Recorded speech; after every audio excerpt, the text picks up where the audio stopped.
বান্ধবী তাড়াতাড়ি বাসায়। কেন তোর আবার কি হইছে? আরে দোস্ত আমারে দেখতে আইতেছে পোলা পক্ষ। পোলা দেখতে আইছে দেখা, তারপর বিয়ে শাদী ঠিক হইলে তখন আইতে কইস। আরে ভাই আমার আনিজি লাগতেছে, জানোই তো আমার কোনো বোন টুই নাই, তুই আয় নাইলে আমার ভালো লাগতেছে না। আচ্ছা বাসায় কইয়ে দিয়ে আইতে পারি কিনা? আমি অত কিছু জানি না, তুই আইতে কইছি তোর আউনি লাগবো।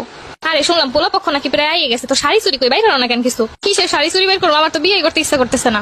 এখন এত ডং না কইরে সব বাইর কর। সত্যি কথা দোস্ত আমার বিয়ে করতে ইচ্ছা করতেছে না। সারা বছর কইলি সবার বিয়ে হইতাছে, আমাকে বিয়ে হইবে কবে, আমাকে বিয়ে হইবে কবে, আমাকেও তো একটু জামাই দরকার আছে। এখন পোলা পক্ষ হইবে, এখন আইসো ডং করতে। কি যে কো বান্ধবী, আমার একটা শরম আছে না যে আলমারির ভিতর সব আছে, তুই বাইর করে লই আয়। ওরে আল্লাহ রে, তোর ডং দেখলে এখন আর বাসি না।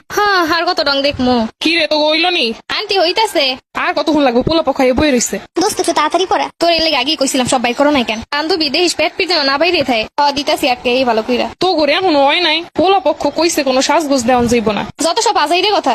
দেখতেইছে যেমনে দেহ মতো এমনে দেখে যাইব। সাজান যাইবে না যখন তারা এ সাজাই দেও। এক বান্ধবী যেমনে করে এরকম সাজাই দে একটু।